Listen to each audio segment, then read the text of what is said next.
Hello friends, how are you all? I hope you all are doing great. तो last class में हमने जो application करी थी प्राइस इफेक्ट की, वो थी कि जो डिमांड कर्व है वो ऊपर स्लोपिंग भी हो सकता है और वो एक्सेप्शन होता है एक लॉ ऑफ डिमांड का। और दूसरा ये था कि all given goods are inferior but all inferiors are not necessary given. दोनों की एक्सप्लेनेशन मैंने बता दी थी, इन दोनों डायग्राम से आएगी। अब ये हमारी क्लास नंबर 24 होगी। तो आइए थोड़ा सा यहाँ से स्टार्ट कर लेते हैं। क्लास नंबर 24 और एप्लीकेशन 2 कर लेते हैं, जो कि है backward bending supply curve of labour. Backward bending supply curve of labour. ठीक है, तो ये वाली हम एप्लीकेशन इसमें करेंगे। और इसमें ये भी कह सकते हैं कि affect of higher wages on work. ठीक है, दोनों को कोई भी कुछ हो सकता है। तो यहाँ पे हम देखेंगे सब्स्टिट्यूशन इफेक्ट और इनकम इफेक्ट कैसे वर्क करेगा। तो यहाँ पे W से मैं वेजेस को डिनोट करूँगा। ठीक है, तो अगर हमारी वेजेस बढ़ती है तो उसके कारणवश चेंज ऑफ वर्क होगा कुछ ना कुछ। ठीक है, काम ज़्यादा होगा या कम होगा वो डिपेंड करेगा। तो ये किस पे डिपेंड करेगा, मतलब दो इफेक्ट होंगे। एक तो होगा आपका सब्स्टिट्यूशन इफेक्ट, दूसरा होगा आपका इनकम इफेक्ट।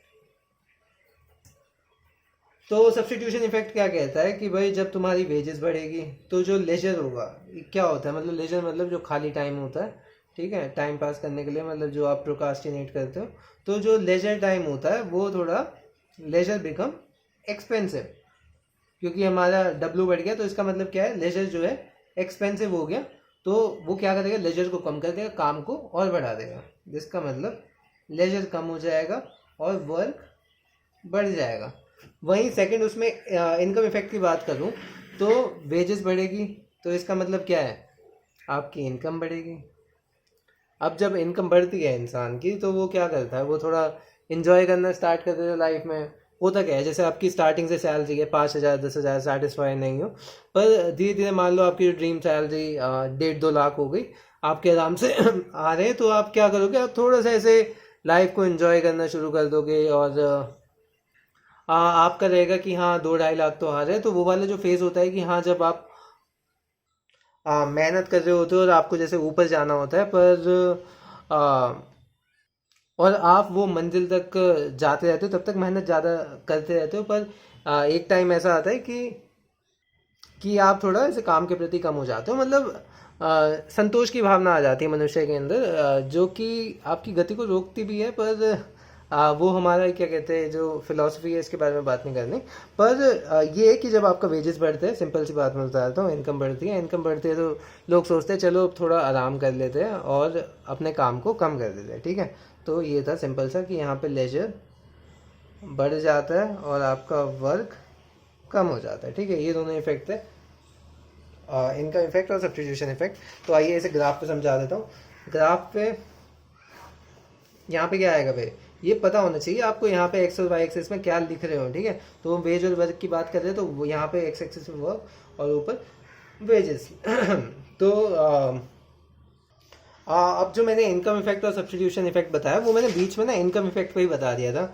जो मैं बताना चाह रहा था वो बैकवर्ड बेंडिंग वाला, कि आप काम करते रहते हो जब तक आप वो अचीव नहीं कर पाते, और फिर आप थोड़े से सस्ता जाते हो जब वहाँ पे पहुँच जाते हो अपनी मंजिल पे। तो उसी प्रकार से ये है कि पहले तो जो है वो आपका सब्स्टिट्यूशन इफेक्ट जो होगा वो ज़्यादा होगा इनकम इफेक्ट से, क्योंकि आपने स्टार्ट करा है। जैसे मान लो मैंने 10,000 की नौकरी स्टार्ट करी है, तो मेरा ये रहेगा कि नहीं बढ़ानी है, मेरे लिए बहुत कम है। ठीक है, तो ये मैं बढ़ाता रहूँगा और मेहनत करूँगा और मेहनत करूँगा, तो वेजेस बढ़ती रहेगी, तो और मैं काम बढ़ाता रहूँगा, 10 से 15 हो गए, 20 हो गए। ठीक है, वो बढ़ाता रहूँगा। एक पॉइंट आएगा, मान लो मेरा एक पॉइंट है कि भाई 1.5 लाख हो जाए। वो एक पॉइंट हो जाएगा जब मैं थोड़ा संतुष्ट होऊंगा कि हाँ ठीक है, अब थोड़ा इतना काम भी नहीं करना चाहिए, थोड़ा मैं इंजॉय मतलब खाली टाइम भी बिताऊँ अपना। ठीक है, तो वहाँ से क्या होगा, वहाँ से आप हल्के पड़ जाओगे, हल्के पड़ने लगोगे तो आपका जो लेजर टाइम है वो ज़्यादा हो जाएगा और वर्क कम हो जाएगा। तो उस केस में क्या होगा, उस केस में आप जो इनकम इफेक्ट है वो सब्स्टिट्यूशन इफेक्ट से ज़्यादा होगा। और स्टार्टिंग के फेजेस में क्या होता है, सब्स्टिट्यूशन इफेक्ट इनकम इफेक्ट से ज़्यादा होता है। तो मान लो ये W1 है, वेज 1। ठीक है, तो ये यहाँ पे ले लेता हूँ। ठीक है, फिर यहाँ पे हुई आपकी W2 और ये हो गई W3। तो पहले क्या हुआ, पहले ऐसे आपका सब्स्टिट्यूशन इफेक्ट ज़्यादा है तो ये चलता गया चलता गया चलता गया, W2 ये आ गई भाई 1.5 लाख मेरी जो मतलब सैचुरेशन टाइप का पॉइंट है कि हाँ यहाँ पे मैं थोड़ा सस्ता आ सकता हूँ। इसके ऊपर अगर बढ़ती रहेगी कि हाँ 1.60 हो गई 1.70, तो मैं थोड़ा ऐसे लाइट लूँगा और इतना काम नहीं करूँगा, इतनी वो जोश नहीं होगा कि वो करने का। तो यहाँ तक तो आपका सब्स्टिट्यूशन इफेक्ट जो है वो इनकम इफेक्ट से ज़्यादा होगा। पर जैसे ये वाला पॉइंट आपका आ जाएगा, इसके बाद क्या होगा, इसके बाद इनकम इफेक्ट आपका ज़्यादा होने लगेगा सब्स्टिट्यूशन इफेक्ट से। तो इस प्रकार से कुछ कर्व बनता है, यहाँ पे income effect is greater than substitution effect. तो आप देख पाएंगे W1 पे काम इतना कर जाता है, W2 पे आपका इतना हो गया, ठीक है, और फिर W3 पे काम थोड़ा कम हो गया, ठीक है। यहाँ पे इनकम इफेक्ट थोड़ा कम हो गया, मतलब income effect is basically greater than the substitution effect over here. तो यहाँ से पहले यहाँ से यहाँ तक जाता गया जाता गया जाता गया, फिर वो सुस्ता मतलब फिर वो एक मतलब एक सैचुरेशन पॉइंट या जो उसे अचीव करना था वहाँ तक पहुँच गया, जो भी उसका पॉइंट था, सबके अलग होते हैं, ठीक है। उसके बाद उसने थोड़ा सस्ताना शुरू कर दिया और लेजर टाइम थोड़ा टाइम पास करना, मूवी देखना, डेट वेट पे जाना, मतलब वो वाला फेज उसका स्टार्ट हो गया, ठीक है। तो फिर ये धीरे धीरे क्या कहते हैं कम करता गया और इसे ये इतना आगे जाने की भावना नहीं हुई, ठीक है। तो आइए थोड़ी इंग्लिश पढ़ लेते हैं, इसमें मतलब लिखना क्या है। तो लेबर सप्लाई का होता क्या है, हाँ, it explains the relationship between wage rate and number of working hours. तो यहाँ पे वेज रेट है और यहाँ पे नंबर ऑफ वर्किंग आवर्स है, मैंने ऐसे शॉर्ट में लिखा हुआ है, ठीक है। When wage rate increases then there will be a change in number of working hours and it is due to substitution effect और income effect. Substitution effect induces a worker to work more at higher wages. This is because at higher wages leisure becomes relatively expensive, जो कि मैंने आपको पहले ही बता दिया। Wage rate is the opportunity cost of leisure, so that at higher wage opportunity cost of leisure increases, which makes leisure relatively expensive. On the other hand, अब income effect की बात कर लेते हैं। Income effect reduces worker to work less at higher wages because as wages increases, worker income also increases, and at that higher income, workers prefer to have more leisure. This is because leisure is considered as a normal good. Therefore, combined effect on the magnitude of the substitution effect and income effect. तो यहाँ पे ये eco की भाषा से बता रहा हूँ, मतलब कि पहले तो मैंने उससे ही बता दिया कि डेली लाइफ से रिलेट करके कैसे होता है कि मतलब कैसे पॉइंट से कम होना स्टार्ट हो जाता है। पर अगर इकोनॉमिक्स की भाषा में मैं बताऊँ तो जो लेजर और आपका इनकम है वो दोनों क्या है, वो दोनों है नॉर्मल गुड। और हाइयर इनकम पे क्या होता है, जब इनकम बढ़ती है नॉर्मल गुड की कंजम्पशन भी बढ़ जाती है, इसी कारण से जो लेजर है उसकी कंजम्पशन भी बढ़ गई। ये एक इकोनॉमिक पॉइंट ऑफ व्यू है, ये मैंने वैसे बताया था कि रियल लाइफ में कैसे आप इसे समझ सकते हैं। तो फिर बताना है आपको कि इनिशियली सब्स्टिट्यूशन इफेक्ट ज़्यादा होता है इनकम इफेक्ट से, तो वर्क जो है बढ़ता है जैसे जैसे वेज बढ़ता है। As a result labour supply का पॉजिटिवली स्लोप होता है, बट एक पर्टिकुलर वेज के बाद आई जो होता है इनकम इफेक्ट जो होता है वो डोमिनेट करना स्टार्ट कर देता है सब्स्टिट्यूशन इफेक्ट को, तो जो वर्क है वो आपका डिक्रीज हो जाता है। Therefore supply curve is a backward bending supply curve, backward bending curve. And अब ये अगर मैं सेपरेट करके दिखाऊं और बजट लाइन और आईसी के थ्रू दिखाऊं तो कैसे आएगा। तो पहले केस ले लेते हैं सब्स्टिट्यूशन इफेक्ट जब ग्रेटर होता है इनकम इफेक्ट से, तो क्या होगा। तो दो ग्राफ बना लेता हूँ पहले मैं यहाँ पे और एक यहाँ पे बना लेते हैं, ठीक है। यहाँ पे इनकम ले लेंगे या कंजम्पशन ले लेंगे, इनकम और कंजम्पशन, और यहाँ पे लेजर, और यहाँ पे वर्क, और यहाँ पे वेज रेट। तो यहाँ पे आपका सप्लाई कर्व ऑफ लेबर बनेगा, यहाँ पे मैं आपको बजट लाइन वगैरह से सिखाऊंगा, ठीक है। तो ये हो गई आपकी बजट लाइन, ये this is A, this is B. तो यहाँ से जैसे ये लेजर चल रहा है तो इसका मतलब यहाँ से ना वर्क चल रहा है, ठीक है, क्योंकि ये अलग है ये चीज़।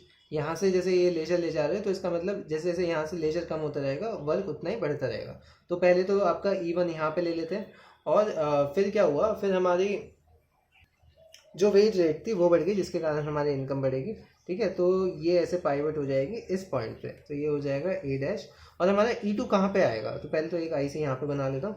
E2 हमारा आएगा इस साइड पे। आप कह रहे होगे सर इस साइड आना चाहिए, आपको ये बढ़ाना है ना, पर हमें लेजर बढ़ाना नहीं है, हमें लेजर को कम करना है, वर्क को ज़्यादा करना है। तो जब यहाँ पे E2 आपका आएगा तभी क्या कहते हैं, पहले लेजर कितना था, पहले लेजर था आपका इतना, अब हो गया लेजर इतना, तो आपका वर्क बढ़ गया और सब्स्टिट्यूट, जिसका मतलब कि क्या है, substitution effect is greater than income effect. तो यहीं पे अगर आप यहाँ पे उतारेंगे W1 W2, तो यहाँ पे ये कर लीजिए ये वाला पॉइंट, और यहाँ पे ये, तो ये हो जाएगा आपका अपवर्ड स्लोपिंग, ठीक है। और दूसरे में जब आपका इनकम इफेक्ट ज़्यादा होगा सब्स्टिट्यूशन इफेक्ट से, तो तब क्या होगा, पहले इसका बता देता हूँ इसमें कैसे लिखना है। As shown in diagram, at optimal choice budget line is tangent on IC. At that point slope of budget line, that is wage rate, is equal to the slope of IC, that is MRS. So when wage rate increases, then budget line gets cheaper due to increase in wage. There is a substitution effect and income effect. Assuming that substitution effect is greater than income effect, number of working hours increases, therefore supply curve is